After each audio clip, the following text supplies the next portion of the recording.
وصلی علی رسول الکریم اما بعد اعوذ باللہ من الشیطان الرجیم بسم اللہ الرحمن الرحیم۔ انتہائی شکر گزار ہوں اسلامی تحریک مشہد مقدس کا کہ انہوں نے آج ملی امیتی کونسل کے اس وقت کو یہاں پہ دعوت دی اور اپنے آفس کا دورہ کرایا۔ اس موقع پر آپس میں گل ملنے کا، باتیں کرنے کا، علماء کرام کی جو فکری باتیں ہیں ان کو سننے کا موقع ملا۔ اللہ تعالیٰ سے دعا ہے کہ اللہ تعالیٰ ہماری اس محفل میں برکت ڈال دے۔ جس طریقے سے بزرگوں نے بات کی میں اسی حوالے سے بات کروں گا۔ یقیناً جب کوئی پاکستانی پاکستان سے باہر ہوتا ہے وہ پاکستان کا سفیر ہوتا ہے اور اس پہ بہت بڑی ذمہ داری عائد ہوتی ہے، کیونکہ ان معاملوں میں ہمارا ملک دنیا میں کوئی اچھا نام نہیں رکھتا ہے۔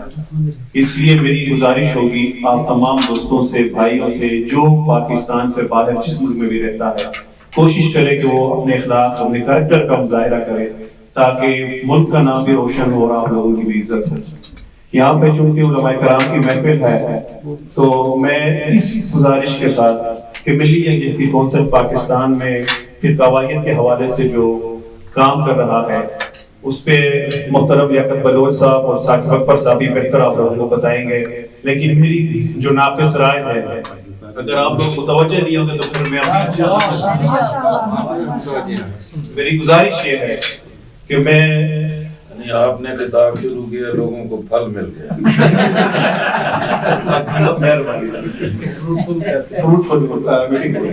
تو گزارش یہ تھی کہ 1947 میں جب پاکستان بن رہا تھا ایک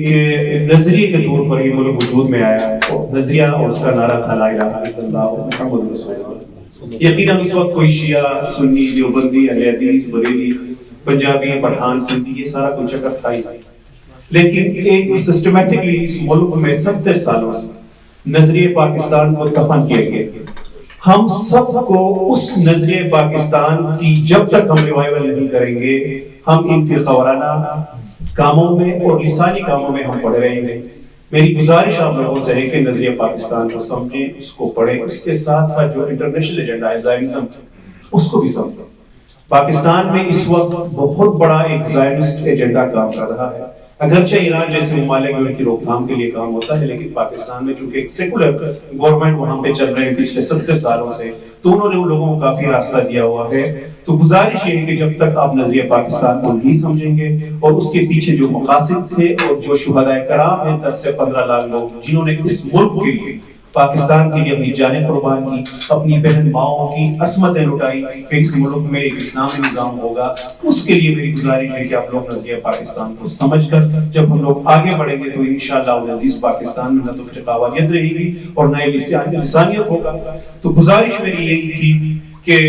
جو صہیونی ایجنڈا ہے اس کو ہم نے بڑے غور سے ہم نے سمجھنا ہے، اور پاکستان میں صہیونی ایجنڈے پہ بہت بڑے پیمانے پہ کام ہوگا۔ تو مجھے یقین ہے کہ انشاءاللہ العزیز ملی یکجہتی کونسل سے میں گزارش یہ کروں گا، جو خاص کر لیاقت بلوچ صاحب ہیں، ثاقب اکبر صاحب ہیں، وہ اس چیز کو سمجھتے ہیں کہ پاکستان میں جو سازشیں ہیں ان سازشوں میں سب سے زیادہ ٹارگٹ شدت پسندی ہے، فرقہ واریت ہے، یہ ساری چیزیں۔ جس طریقے سے شرازی صاحب نے بات کی کہ اگر کسی ہمسائے ملک میں کچھ بھی ہو اس کا آفٹر شاک رہے، اس ہمسائے ملک میں ضرور پڑتا ہے۔ جو کچھ افغانستان میں ہوا ہماری نظروں کے سامنے ہے۔ افغانستان کی جنگ کی وجہ سے 85,000 پاکستانیوں نے شہادتیں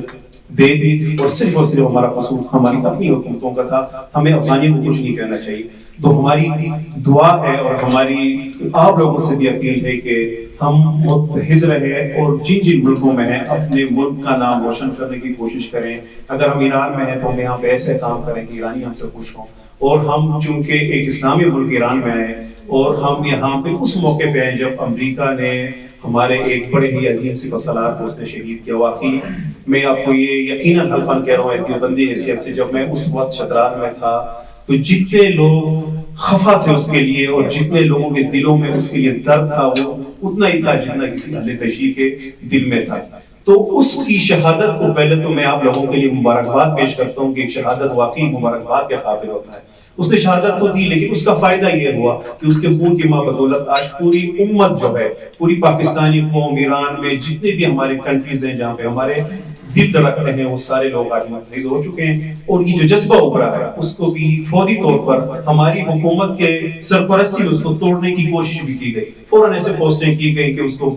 ڈائلوٹ کیا جائے، معاشرے میں اس کو ختم کیا جائے. لیکن میری گزارش علماء کرام سے کہ آپ متحد ہو کر آپس میں چلیں تو انشاءاللہ العزیز یہ ساری چیزیں یہ سارے حرب ناکام ہوں گے. میں محترم وحدت المسلمین کے جو ڈپٹی سیکرٹری جنرل صاحب ہیں ان سے اور اسلامی تحریک کے جو ہمارے علی واحدی صاحب ہیں، آپ تھوڑا سی گزارش کروں گا کہ آپ بھی اہل تشریح کے بہت بڑے دونوں مذہبی پارٹیاں ہیں، آپ لوگ ذرا اس مسئلے کی جھگڑوں سے اور مذہبی جھگڑوں سے اپنے آپ کو اونچا کر کے عالمی لیول پر لا کے اپنے آپ کو سوچیں. اور آپ کا جو نوجوان یوتھ ہے جو پاکستان میں آج تک میری یہ گزارش آپ لوگوں سے کہ جو سیکولر پارٹیز کو ان کی ووٹ چاہتا ہے، تو اس دفعہ ہماری کوشش ہوگی کہ آپ لوگوں کو بھی ملا کے ایک اسلامی تحریک پاکستان میں چلے جو مذہبی قوتوں کو، چاہے جس کا تعلق بے شک جماعت اسلامی سے ہو، JYF سے ہو، اس سے کوئی غرض، لیکن کوئی مذہبی بندہ تو ہو جو اس ملک میں آ کے ہمارے خدمت کرے. وآخر دعوانا الحمدللہ رب العالمین.